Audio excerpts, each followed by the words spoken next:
everyone, this is from CBAS Academy. இன்னைக்கு நம்ம Dinamani news பேப்பர்ல இருக்கக்கூடிய கரண்ட் அஃபேர்ஸ் தான் பார்க்க போறோம். முதல்ல பாத்தீங்க அப்படின்னா அரிய புவி காந்தங்கள் உற்பத்தியை ஊக்குவிக்க ரூபாய் 7,280 கோடியில் திட்டம். ஸோ இதற்கான திட்டத்தை நம்மளுடைய மத்திய அமைச்சரவை கொண்டு வந்திருக்காங்க. ஸோ இந்த அரிய புவி காந்தங்கள் அப்படின்னு சொல்லும்போது இது எதுக்கெல்லாம் பயன்படுது அப்படின்னு பார்த்தீங்கன்னா, மின்சார வாகனங்கள், விண்வெளித்துறை, மின்னணு சாதனங்கள், மருத்துவ உபகரணங்கள், அதே மாதிரி பாதுகாப்புத்துறை உபகரணங்கள். ஸோ இதுல எல்லாமே இந்த அரிய புவி காந்தங்களின் பயன்பாடு அதிகமாக இருக்கு. ஸோ இதுக்காக தான் புதியதாக ஒரு திட்டம் 7,280 கோடியில கொண்டு வந்திருக்காங்க. அதுக்கான ஒப்புதலும் வழங்கப்பட்டிருக்கு.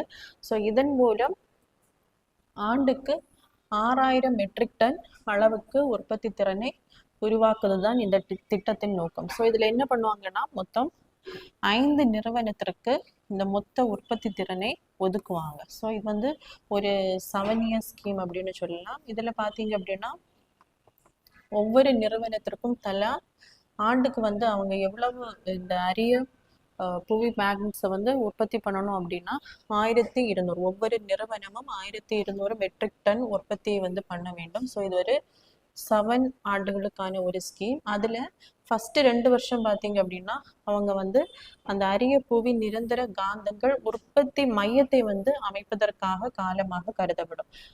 அதன் பின்னாடிதான் 5 ஆண்டுகள் பார்த்தீங்க அப்படின்னா காந்தங்கள் விற்பனை மீது அந்த ஊக்கத்தொகை அந்த நிறுவனங்களுக்கு 5 நிறுவனங்களுக்கும் விடுவிக்கப்படும். ஸோ எதுக்காக இந்த ஸ்கீம் அப்படின்னு பார்த்தீங்க அப்படின்னா, எல்லாத்துக்குமே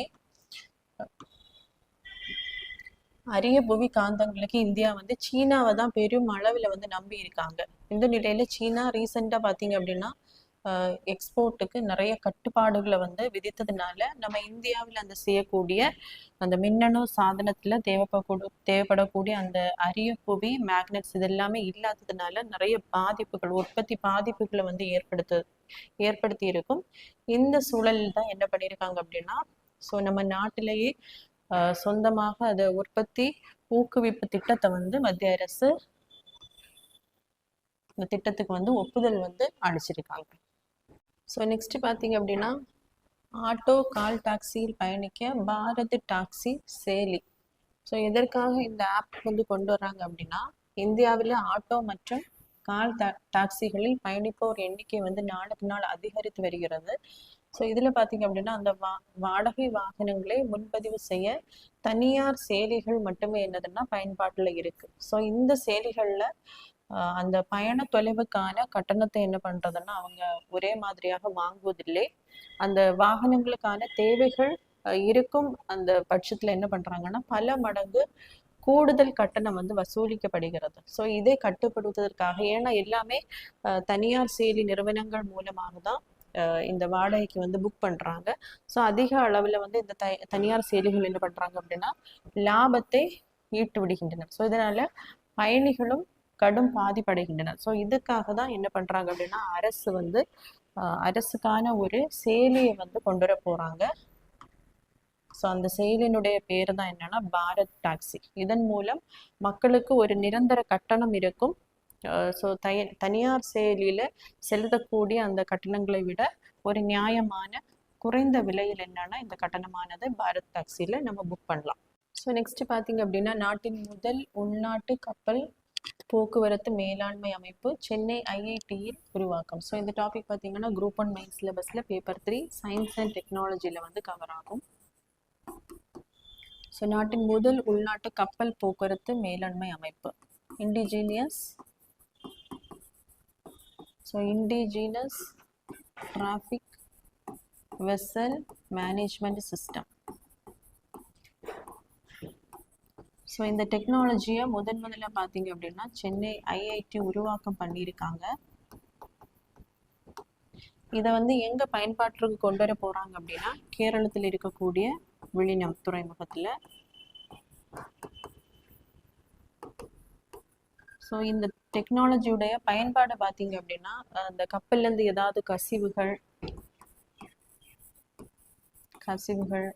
அதே மாதிரி கப்பல்களுக்கு ஏதாவது ஆபத்து வர போகுதுன்னா, ஸோ இதெல்லாமே இந்த டெக்னாலஜியில் வந்து அதற்கான ரேடார்ஸ் எல்லாமே பொருத்தப்பட்டிருக்கும். இது என்ன பண்ணும் அப்படின்னா, இந்த அமைப்பானது அதை சீக்கிரமாக கண்டுபிடித்து அந்த ஆபத்தை வந்து தடுக்கும். ஸோ அதுக்காக தான் இந்த மேனேஜ்மெண்ட் சிஸ்டத்தை வந்து கண்டுபிடிச்சிருக்காங்க. அது மட்டும் இல்லாமல் உள்நாட்டிலேயே இந்த டெக்னாலஜியை வந்து டெவலப் பண்ணுறதுக்காகவும் இந்த மேனேஜ்மெண்ட் சிஸ்டத்தை வந்து அறிமுகப்படுத்தி இருக்காங்க. ஸோ நெக்ஸ்ட்டு பார்த்தீங்க அப்படின்னா, ரயில்களில் ஹலால் இறைச்சி உணவு மட்டுமே வழங்கப்படுவதாக புகார், மனித உரிமைகள் ஆணையம் நோட்டீஸ். ஸோ இது ரிலவெண்ட்டா எந்த டாப்பிக்கில் கவர் ஆகும் பார்த்தீங்க அப்படின்னா, குரூப் 1 ப்ரிலிம்ஸ் சிலபஸில் ப்ரிலிம்ஸ் யூனிட் 4 ஹியூமன் ரைட்ஸ் சார்ட்டரில் வந்து இது கவர் ஆகும். ஸோ எப்போ இந்த நேஷ்னல் ஹியூமன் ரைட்ஸ் கமிஷனில் வந்து கம்ப்ளைண்ட் கொடுப்பாங்க அப்படின்னா, மனித உரிமை மீறல்கள் வந்து நடக்கும்போது தான் இந்த கம்ப்ளைண்ட் வந்து கொடுப்பாங்க. ஸோ இந்திய குடிமகன்களாக இருக்கக்கூடியவங்களுக்கு வந்து மனித உரிமைகள், அவர்களுக்கு என்னென்ன உரிமைகள் வந்து வழங்கப்பட்டிருக்கோ அதெல்லாமே அவர்களுக்கு கண்டிப்பாக கொடுக்கப்பட வேண்டும். நாட்டில் சுதந்திரமாக கண்ணியமாக வாழக்கூடிய அந்த உரிமை வந்து அவர்களுக்கு கண்டிப்பாக கொடுக்க வேண்டும். இப்போ பார்த்தீங்க அப்படின்னா, ட்ரெயினில் வந்து ட்ராவல் பண்ணும்போது ஹலால் உணவுகள் மட்டுமே என்ன பண்ணியிருக்காங்கன்னா வழங்கி இருக்காங்க. ஸோ ஹலால் உணவுகள்னு சொல்லும்போது அது முஸ்லீம்களுக்கு மட்டுமே தான் இந்த உணவுகள் வந்து அவங்க வந்து எடுத்துக்கொள்வாங்க. வேறையும் நிறைய ரிலீஜியன்ஸை சார்ந்தவங்க என்ன பண்ணுவாங்கன்னு ட்ரெயினில் ட்ராவல் பண்ணுவாங்க. ஸோ அவங்களுக்கான அந்த ஃபுட்டு வந்து வழங்கப்படலை, மனிதர்களுக்கு அந்த உரிமைகள் வழங்கப்படலைன்னு தான் இந்த என்ஹெச்ஆர்சிட்ட வந்து கம்ப்ளைண்ட் வந்து கொடுத்துருக்காங்க. ஸோ இதனுடைய அந்த ப்ரொவிஷன்ஸ் பார்த்தோம் அப்படின்னா, 1993ஆம் ஆண்டு national human rights commission act வந்து கொண்டு வந்திருப்பாங்க. ஸோ அதன்படி தான் national human rights commission national லெவல்லையும் ஸ்டேட் ஹியூமன் ரைட்ஸ் கமிஷன் வந்து ஸ்டேட்ஸ் லெவல்ஸ்லேயும் வந்து உருவாக்கப்பட்டிருக்கும். So it is a national human rights commission is a statutory body, சட்டத்தால் உருவாக்கப்பட்டதானதுனால இது வந்து ஸ்டாச்சுட்டரி பாடி. ஸோ இதில் இருக்கக்கூடிய மெம்பர்ஸ் பார்த்தீங்க அப்படின்னா, நேஷ்னல் ஹியூமன் ரைட்ஸில் ஸோ ஒரு சேர்மேன் ப்ளஸ் 5 மெம்பர்ஸ் வந்து இருப்பாங்க. Chairman plus 5 members. ஸோ இந்த சேர்மேன் வந்து கண்டிப்பாக retired chief justice of India அல்லது சர்விங் ஜட்ஜ் ஆஃப் சுப்ரீம் கோர்ட்டாக தான் இருக்க முடியும். நெக்ஸ்ட் இதில் இருக்கக்கூடிய அந்த 5 மெம்பர்ஸில் 1 மெம்பர் பார்த்தீங்க அப்படின்னா retired or serving judge of supreme court. Second பார்த்தீங்க அப்படின்னா serving or retired judge of retired CJ of state. So other 3 members வந்து அந்த ஹியூமன் ரைட்ஸில் அதிக நாலேஜ் உள்ளவங்களை தான் என்ன பண்ணுவாங்கன்னா சூஸ் பண்ணுவாங்க. இது போக இது எல்லாமே சேர்மேன் ப்ளஸ் 5 மெம்பர்ஸ் வந்து ஃபுல் டைம் மெம்பர்ஸ். இது போக 7 நான் அஃபிஷியோ எக்ஸ் அஃபிஷியோ மெம்பர்ஸ் வந்து இருப்பாங்க. அதாவது வேற பதவியில் இருக்கக்கூடியவர்கள் வந்து இதில் வந்து எக்ஸ் அஃபிஷியோ மெம்பர்ஸாக இருப்பாங்க. ஸோ யாரெல்லாம் அப்படின்னா, national commission for BC, national commission for minorities, so அதே மாதிரி national commission for SC, national commission for ST, national commission for women. Next பார்த்தீங்க அப்படின்னா chief commissioner for disabilities,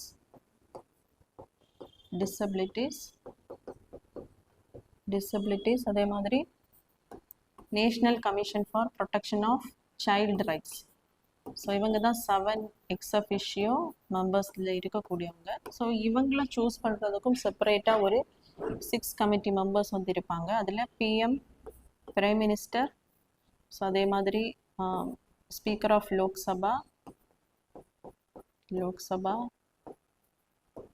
deputy chairman of Rajya Sabha,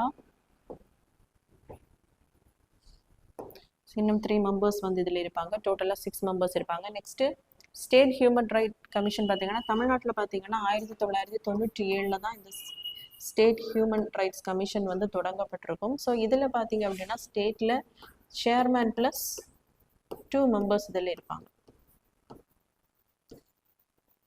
so chairman பார்த்தீங்கன்னா கண்டிப்பாக retired CJ of high court or serving judge of high court. So other 2 members வந்து இருப்பாங்க. So எங்கெங்கே மனித உரிமை மீறல்கள் நடைபெறுதோ அங்கே எல்லாமே இவங்க என்ன பண்ணுவாங்கன்னா சுயமோட்ட அடிப்படையில் இல்லைன்னா கம்ப்ளைண்ட் வரக்கூடிய அடிப்படையில் வந்து இவங்க கேஸ் வந்து ஃபைல் பண்ணுவாங்க. ஸோ சென்ட்ரலில் ஸ்டேட் ஹியூமன் ரைட்ஸ் கமிஷன்னு சொல்லும்போது அவங்களுக்கான அந்த ப்ரொவிஷன்ஸ் என்னென்னு பார்க்கும்போது state list and concurrent list, state and concurrent list. So state லிஸ்ட்டில் நம்ம 7th ஷெடியூலில் வந்து சொல்லப்பட்டிருக்கு. ஸ்டேட் லிஸ்ட்டில் வந்து போலீஸ் வரும். ஸோ இந்த துறையில் வந்து ஏதாவது மனித உரிமைகள் மீறல்கள் நடந்தது அப்படின்னா ஸ்டேட் ஹியூமன் ரைட்ஸ் கமிஷன் வந்து கேஸ் ஃபைல் பண்ணி அதை விசாரிப்பாங்க. ஸோ கன்கரண்ட் லிஸ்ட் வந்து எஜுகேஷன் வரும். ஸோ எஜுகேஷன் அது ரிலேட்டடாக ஏதாவது மனித உரிமை மீறல்கள் இருந்துச்சுன்னா இவங்க வந்து கேஸ் வந்து ஃபைல் பண்ணுவாங்க. நேஷ்னல் லெவல்லன்னு பார்க்கும்போது எல்லா டிபார்ட்மெண்ட்லையுமே அவங்களால என்ன பண்ண முடியும்னா கேசஸ் வந்து ஃபைல் பண்ண முடியும். ஸோ எங்கெல்லாம் மனித உரிமை மீறல்கள் நடைபெறுதோ அங்கே எல்லாமே இவங்க என்ன பண்ணுவாங்க அப்படின்னா விசாரணை வந்து மேற்கொள்ளுவாங்க. ஸோ அதன் அடிப்படையில் தான் அதில் இருக்கக்கூடிய பிரிவு பார்த்தீங்க அப்படின்னா 13வது பிரிவின் அடிப்படையில் தான் அவருடைய மனித உரிமைகள் வந்து மீறப்பட்டதாக இவர் வந்து என்ஹெச்ஆர்சியில் வந்து பதிவு பண்ணி அதற்கான நோட்டீஸை வந்து ரயில்வே துறையில் வந்து அனுப்பியிருக்காங்க. ஸோ நெக்ஸ்ட் பார்த்தீங்க அப்படின்னா அகமதாபாத்தில் 2030 காமன்வெல்த் போட்டிகள் வந்து அதிகாரப்பூர்வமாக நடைபெறும் அப்படின்னு அறிவிப்பு வந்து வெளியிட்டிருக்காங்க. ஸோ 2030 ஆண்டுக்கான காமன்வெல்த் எங்கே நடைபெற போகுது அப்படின்னு பார்க்கும்போது குஜராத் மாநிலத்தில் இருக்கக்கூடிய அகமதாபாத்தில் தான் நடைபெற போகுது. ஸோ 2030 ஆண்டு. ஸோ காமன்வெல்த் நாடுகள் அப்படின்னு சொல்லும்போது பிரிட்டிஷ் ஆளுகையின் கீழே இருந்த அந்த நாடுகள் தான் காமன்வெல்த் அப்படிங்கிற அமைப்பின் மூலம் 1931 ஆண்டு வந்து ஒன்றாக இணைக்கப்பட்டிருக்கும். ஸோ அதில் இருக்கக்கூடிய நாடுகள் எல்லாமே இந்த காமன்வெல்த் நாடுகளில் வந்து இருக்கும். ஸோ இது பார்த்தீங்கன்னா 2வது முறையாக இந்தியாவில் வந்து இந்த காமன்வெல்த் விளையாட்டுகள் வந்து நடைபெற இருக்கு. இதற்கு முன்னாடி 2010 வந்து டெல்லியில வந்து நடைபெற்றிருக்கும். ஸோ இப்போ இந்த 2030க்கான அந்த போட்டியில வந்து இந்தியாவினுடன் நைஜீரியாவும் இந்த போட்டியை நடத்துவதற்காக கேட்டிருப்பாங்க. ஸோ நைஜீரியாவுக்கு பார்த்தீங்க அப்படின்னா 2034 வந்து அங்கே நடத்துவதற்கான திட்டம் வந்து இடப்பட்டிருக்கு. ஸோ நெக்ஸ்ட் பார்த்தீங்கன்னா 2036 ஆண்டு ஒலிம்பிக் போட்டி வந்து இந்தியாவில் நடைபெற இருக்கு. ஸோ அதற்கு ஒரு முன்னேற்பாடாக இந்த காமன்வெல்த் போட்டி இருக்கும் அப்படின்னு இது வந்து கருதப்படுகிறது.